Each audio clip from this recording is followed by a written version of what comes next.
காலும் பொறுத்தருளும் செல்வக்குமரன்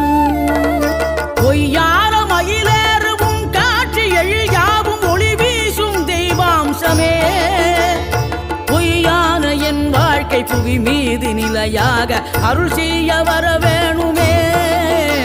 நீ அருள் செய்ய வர வேணுமே